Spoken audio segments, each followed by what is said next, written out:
Halo, ketemu lagi dengan Mama Eji. Hari ini aku akan buat, ini jajanan kafe mungkin ya, yang sedang viral-viralnya. Ini adalah kromboloni. Sebenarnya aku udah pernah buat ini seminggu yang lalu pada pembuatan danis pastry untuk sarapan. Nah, mungkin kalian kurang teliti ya melihatnya. Oke, langsung aja kita buat ini dengan cara yang mudah banget. Asalkan kalian ikuti tutorialnya dari awal sampai akhir. Dan sebelumnya jangan lupa like, subscribe, nyalakan notifikasinya juga komentar. Nah, di sini aku gunakan air susu yang hangat dari susu bubuk yang dicampur dengan air, kemudian tambahkan 1 butir telur. Oh ya, sebelumnya kalian tahu nggak kalau puff pastry dengan danis pastry dan croissant itu berbeda. Tapi kalau komposisi bahan dari danis pastry dan croissant itu sama. Kalau danis atau croissant banyak menggunakan butter, menggunakan ragi, lebih lembut, teksturnya itu lebih berat karena banyak menggunakan butter tadi atau margarin ya. Rasanya tentu lebih enak dibanding puff pastry. Nah, kalau puff pastry itu bisa tanpa ragi, terus teksturnya itu garing seluruhnya. Garing karena kita menggunakan sedikit mentega dan pastinya teksturnya akan ringan. Kemudian pengolahannya juga lebih mudah, tanpa harus kita letakkan pada suhu dingin atau di freezer atau di kulkas ya. Itu juga udah bisa jadi untuk puff pastry. Oh ya, satu lagi, untuk jenis butterseednya juga beda ya kalau untuk puff pastry dengan danis pastry atau croissant. Jadi pengolahan danis pastry dan croissant itu sama. Pembuatan danis pastry dan croissant itu memerlukan proses agar hasil lapisan-lapisan dari adonan yang kita hasilkan itu tetap garing, tapi juga tetap ada kelembutannya. Nah, di situ bedanya ya. Tapi kalau puff pastry itu garing seluruhnya. Cuman rasanya tidak selezat danis pastry atau croissant. Oh ya, danis pastry dan croissant itu bahannya sama, cuman dari bentuk dan pemberian namanya ya yang berbeda. Nah, kalau udah kita istirahatkan sampai double size, di adonannya seperti ini, kita padatkan, di folding, sambil buang udara di dalamnya. Taburi permukaannya tipis aja dengan terigu, juga bagian dasar atau alas kerja. Dan ini akan kita pipihkan persegi panjang. Kemudian dibalik, taburi lagi permukaan atasnya agar nggak mudah melekat pada papan kerja atau rolling pin. Nah, ini kita bentuk persegi panjang dulu. Kemudian dengan dialasi plastik atau boleh dibungkus dalam plastik gini ya. Ini akan kita istirahatkan dulu di dalam freezer biar lebih cepat. Itu 10-15 menit. Tujuannya hanya agar adonan itu lebih set ya. Udah nggak terlalu lunak lagi. Kemudian siapkan butterseed. Nah, ini butterseednya khusus untuk danis pastry. Jadi butterseed untuk danis pastry itu teksturnya lebih lunak dibanding dengan puff pastry. Butterseed untuk puff pastry. Nanti biasanya ada tulisannya kok, atau boleh ditanyakan aja di toko bahan kue terdekat. Kalau yang danis pastry ini butterseednya itu nggak kendal di lidah. Oh ya, tadi sama ya. Butterseednya kita bentuk persegi juga, tapi aku nggak letakkan di chiller karena kalau butterseed ini terlalu kaku, nanti malah adonan kita nggak akan halus saat kita satukan adonan utama dengan butterseednya. Nah, ini tadi adonan utamanya udah keluar dari freezer ya. Kalau di chiller juga boleh, cuman kalau di freezer kan bisa lebih cepat. Yang pasti sampai agak kaku aja. Kalau aku sih gitu, nggak perlu juga sampai keras. Nah, ini kalau udah, letakkan butterseed bagian tengah dan kita tutup lipat seperti ini ya. Balik arah yang terbuka di atas dan bawah, kemudian kita rolling perlahan. Nah, saat rolling kalau permukaannya terlalu lembab atau basah bisa taburi dengan terigu. Jangan lupa dibalik untuk mendapatkan bagian yang halus. Kita letakkan di permukaan atas dan ini kita lipat lagi, taburi permukaan atas bawahnya dengan terigu. Kemudian dibalik dan arah yang terbuka di bagian atas dan bawah. Nah, ini perlahan karena semakin kita lipat tadi atau semakin kita rolling, itu adonannya semakin lama kan semakin nggak lunak, semakin agak lebih membel gitu. Jadi harus perlahan. ditekannya juga agar kulitnya nggak sobek. Nah, ini perlahan aja. Udah berapa kali lipat nih kita nih? 1 atau 2? Ini lipatan yang berikutnya siap aku simpan lagi di freezer 10-15 menit. Ini taburi terigu biar nggak melekat ya pada plastik. Karena apa? Kalau kita terus merolling lagi setelah 2 kali lipatan, ini nggak akan bisa, rentan sobek karena adonannya udah mulai kendel gitu, udah nggak lentur lagi. Jadi sambil kita istirahatkan dulu adonannya di freezer.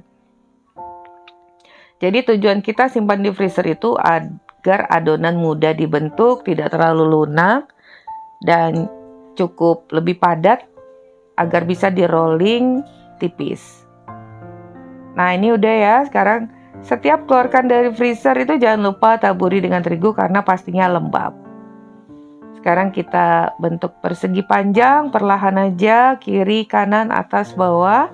Untuk ketebalannya kurang lebih setengah senti ya. Nah, ini kita bentuk persegi panjang dan di sini aku gunakan ring cutter, diameternya 9 cm dengan tingginya 3 cm. Jadi akan aku potong lebarnya tentunya tidak 3 cm tapi 2 cm karena nanti kan adonannya akan mengembang. Nah, untuk panjangnya adonan ini tentunya disesuaikan dengan lebar atau diameter ring cutternya ya. Kemudian kita gulung dari bawah sampai ke atas dan ini ternyata masih agak kurang lebar, jadi aku tambahkan lagi, disambung. Kita sambung lagi. Yang pasti harus disesuaikan dengan lebarnya cetakan atau ring. Nah, tadi bagian ujungnya kita selipkan di bagian bawah seperti ini agar nggak terbuka ya. Nah, hasil adonan yang ini ketika aku letakkan ring cutternya itu cuman renggang setengah senti. Mungkin terlalu lebar adonannya, sebaiknya nanti kita kecilin lagi. Jadi sisakan kurang lebih 1 cm dari dinding ringnya. Nah, jadi begini. Soalnya kan nanti mengembang, melebar. Kalau yang pertama tadi terlalu rapat. Nih seperti ini. Tuh, kurang lebih 1 cm. Oke, kalau udah jangan lupa ditutup. Seperti biasa langsung final proofing ya. Sampai mengembang double size. Kali ini sampai 2 kali lipat. Oh ya, ini aku mau coba ring segi 4 tapi nanti nggak jadi. Ternyata terlalu besar banget. Masih bisa dapat untuk 2 bulatan lagi. Jadi aku tes dulu. Oke, kalau udah selesai semua, ini kita tutup, istirahatkan. Waktunya tentunya sesuai dengan suhu ruang 30-45 menit atau sampai double size. Nah, hanya bisa masuk 1 loyang dulu. Loyang yang kedua aku simpan di chiller biar nggak overproofing. Dan ini permukaan atasnya aku alasi dengan baking matte silikon dan aku tutup lagi ditindus dengan loyang. Agar nanti kalau dia melembung itu tetap gepeng, nggak melembung ke atas. Oke, ini kita oven. Tentunya disesuaikan dengan oven kalian masing-masing ya, karena setiap oven tuh berbeda.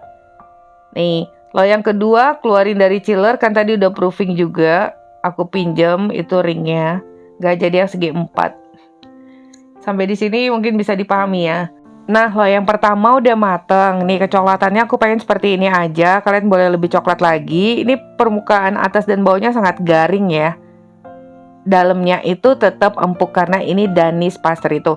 Bagian tepi-tepinya itu garing, cuman warnanya aja memang kurang, tidak terlalu kecoklatan. Karena tadi terliput oleh dinding ring tadi ya.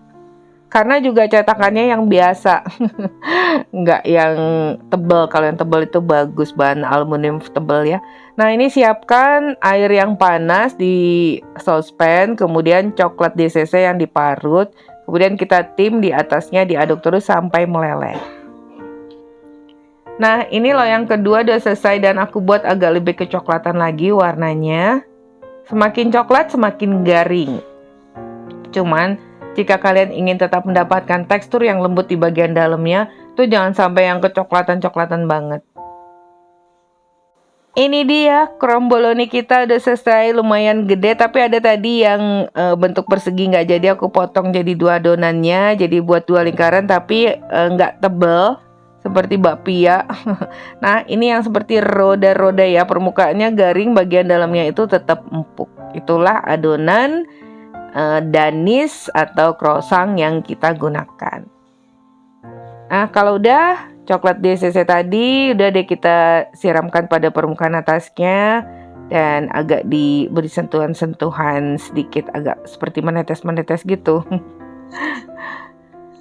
Nah, biar nggak goyang, bisa kita gunakan ring cutternya sebagai penyangga. Tapi ini tanpa ring cutter juga bisa tetap berdiri loh. Nih, kalian bisa lihat ya, lapisannya itu garing bagian luarnya. Tapi bagian dalamnya tetap lembut. Nah, mulai sekarang nggak perlu lagi jajan mahal di luaran atau nongki-nongki. Gimana kalau buat sendiri terus krombolennya dibawa ngopi. Jauh lebih hemat ya. Nah, kalau udah beri taburan kacang yang dihaluskan dicampur dengan gula, atau toppingnya ini bisa sesuai selera. Bisa kasih slice strawberry atau buah strawberry yang beku atau cherry atau apa aja. Nih. Ini udah jadi. Kalau selagi masih panas, hangat beberapa jam ya, permukaannya masih tetap garing ya. Bagian dalamnya tetap lembut. Sekarang coba aku potong. Nih kalian bisa lihat. Permukaannya sangat garing, bergerigit-gerigit gitu kalau kita potong. Dan bagian dalamnya seperti ini. Tuh, tetap ada kelembutan di dalamnya. Tapi kalau kalian ingin lebih garing lagi, buatnya nggak usah terlalu tebal. Saat pembakarannya harus diintip-intip ya, dilihat, diperhatikan. Kalau masih kurang kecoklatan, waktunya bisa ditambahkan lagi. Oke ya. Nah, kromboloni coklat tabur kacang kita udah selesai. Siap untuk dijadikan ide untuk jualan. Sampai di sini dulu resep kita hari ini. Thank you for being with me today. Wassalamualaikum warahmatullahi wabarakatuh.